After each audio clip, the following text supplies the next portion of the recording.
مساء السعادة جماهير النادي الأهلي العظيمة في كل مكان. يعني احنا بقينا خفاف قوي يا جمهور النادي الأهلي، بقينا خفاف قوي بالإدارة انهم بيلعبوا بينا. يطلع ناس من الاتحاد يقولوا أي كلام، أي كلام هبد، بس علشان يداروا على الشكوى اللي هي رايحة ضد الزمالك وضد اتحاد الكرة المصري اللي هو قدم اللي هي الشهادة المزورة بإن الزمالك يعني مع النادي معلوش ديون وده طبعا بيمنع مشاركته في افريقيا. فلما انكشف الموضوع ورئيس نادي الزمالك نفسه اللي طلع قال على الفلوس بتاعت الضرايب وكده، ففي انديه كتير اشتكت، انديه عربيه من حقها هي اللي تشارك او انديه افريقيه من حقهم هم اللي يشاركوا. طب اطلع اضرب اي كلام، قول اي حاجه وقوم الجمهور على الاداره. بقى قال ايه؟ ده دول سابوا كهربا ورموا كهربا والكلام الفارغ ده، ويمشي جمهور النادي الاهلي ورا الكلام الفارغ ده ويهاجم الاداره ويهاجم الخطيب ويهاجم في وقت كهربا. ايه ده؟ انتوا بقيتوا خفاف كده ازاي؟ بيقدروا يلعبوا بينا كده ازاي؟ للاسف بينا صفحات مندسه، في صفحات تم شراء، في صفحات للاسف هم اصلا اللي عاملينها، للاسف ممشيه ناس وراها، وفي صفحات اهلاويه جدا جدا جدا، هم اهلاويه فعلا بس للاسف مش عارفه هم مش فاهمين ولا عاملين نفسهم مش فاهمين. انا ما اعرفش، يعني انا ما اعرفش. فجاه كده يطلع لك اسماء الناس، رئيس مجلس الاداره الاسبق في الاهلي ان هو اللي كان مش عارفه ايه، المهندس محمود طاهر، مع احترامي المهندس محمود طاهر الحقيقه يعني مش هتكلم على فترته دلوقتي لان هو كان رئيس النادي الاهلي، فكل رؤساء النادي الاهلي يحترموا يعني. بس انا عايزه اقول لكم حاجه تانية هقولها للمره المليون. محمود الخطيب شايل على كتافه جبل تاني. محمود الخطيب ومجلس اداره النادي الاهلي شايلين على كتافهم جبل، وانتوا فاهمين وكل الناس فاهمه. بطلوا بقى ايه نقعد ايه نعمل ان احنا مش واخدين بالنا يعني. فانا مش عارفه انتوا ازاي بقينا كده لدرجه بقول لك كهرباء وبعدين تعادل.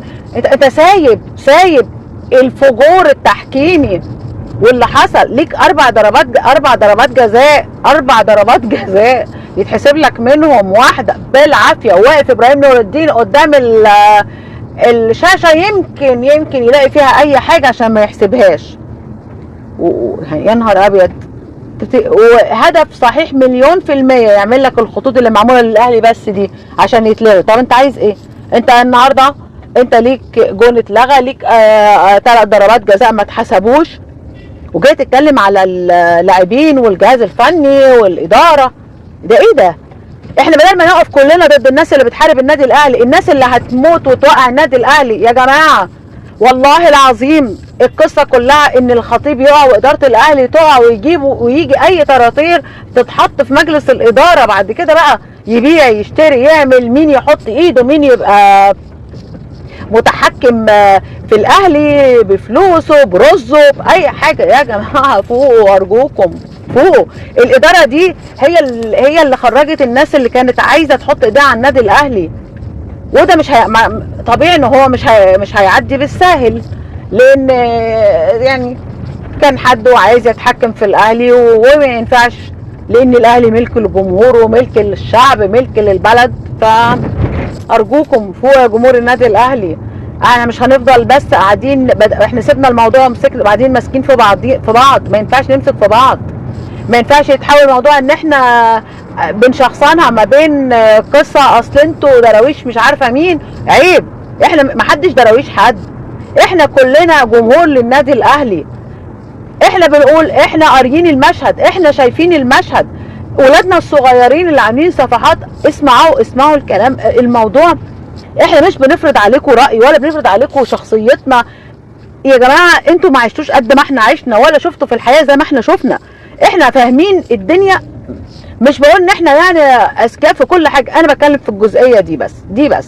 احنا يا ولاد عارفين والله الدنيا، عارفين ايه اللي مقصود وكل حاجه. احنا بنحاول نوعيكم، بلاش اندفاعكم يخليكم تهدموا ناديكم.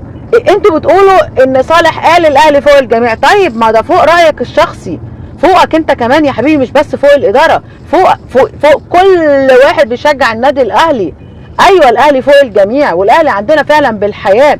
جمهور النادي الاهلي ارجوك اهدى على الاداره واهدى على اللاعبين وده كل لاعب مسجل في النادي الاهلي لحد ما يبقى بره النادي الاهلي له مننا كل الاحترام، وحتى لما هيمشي هنحترمه برضه، مش هنشتم حد، هنقول له شكرا عملت اللي قدرت عليه، ربنا ما وفقكش في كل حاجه، ماشي اوكي متشكرين جدا. دي اخلاق جمهور النادي الاهلي، وده النادي الاهلي. النادي الاهلي مش محل تصفيه حسابات يا جماعه، مش كل واحد عايز يعمل نفسه ان هو اللي كان صح وان هو اللي كلامه يعني انا قلت لكم ان الخطيب ضعيف، انا قلت لكم ان ده ما ينفعش، فلما نصدق بقى يلا بقى فرصه اهو، الفريق اتغلب بفعل فاعل. الماتش ده كل ماتشاتنا على فكره بنتغلبها بنتعادل فيها، احنا ما اتغلبناش اتعادلنا بفعل فاعل، ماشي؟ الماتش ده انت عامل كل حاجه في الكوره وتعادلت بفعل فاعل. ابراهيم نور الدين تعمد لانه واخد تعليمات الاهلي يتغلب، بدل ما تروحوا تشوفوا الغندور اللي كان في الفار، ولا تشوفوا الناس اللي اساءوا للنادي والناس اللي هم تعمدوا انهم يخلوا الاهلي يتغلب، لا ماسكين في لعيبتكم وماسكين في الاداره، ده حاجه جميله، برافو برافو، ده انا هسقف لكم، انتوا هايلين هايلين، ده انتوا صيده، انتوا بقيتوا في بعض من جماهير النادي الاهلي بقت صيده سهله جدا جدا، لاعلام ما يعلم به الا ربنا، شويه مرتزقه بيطلعوا يسخنوكم وانتوا ماشيين وراهم فريره لما تحسوا ان هو ضد ناديك وقاصد يهدم ناديك قطعه. ايه هتخس لو قطعته؟ هيجرى لك ايه؟ بياكلك ويشربك؟ يا جماعه فوقوا يا جمهور النادي الاهلي، فوقوا.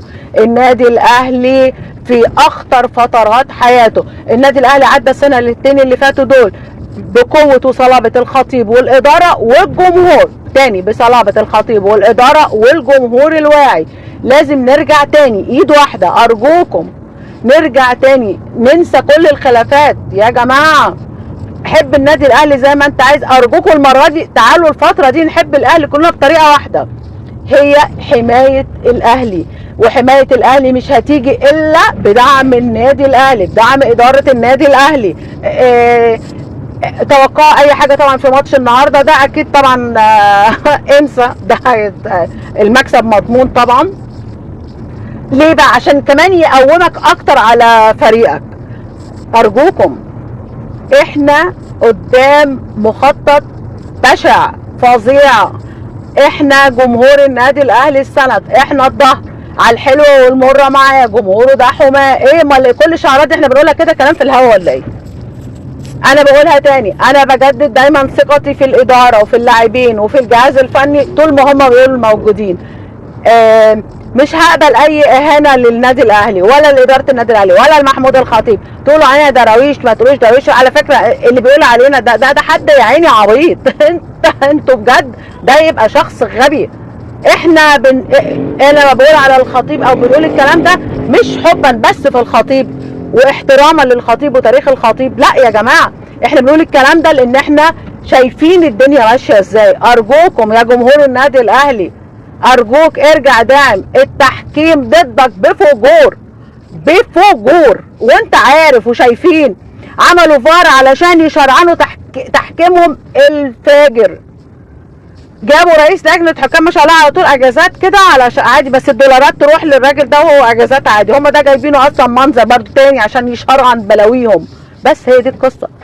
جمهور النادي الاهلي اتمنى ان احنا نعدي الفتره دي، اتمنى ان احنا نفوق، اتمنى فعلا نطبق علينا كلنا الاهلي فوق الجميع، الاهلي فوق الجميع، احنا الاهلي انتوا مين؟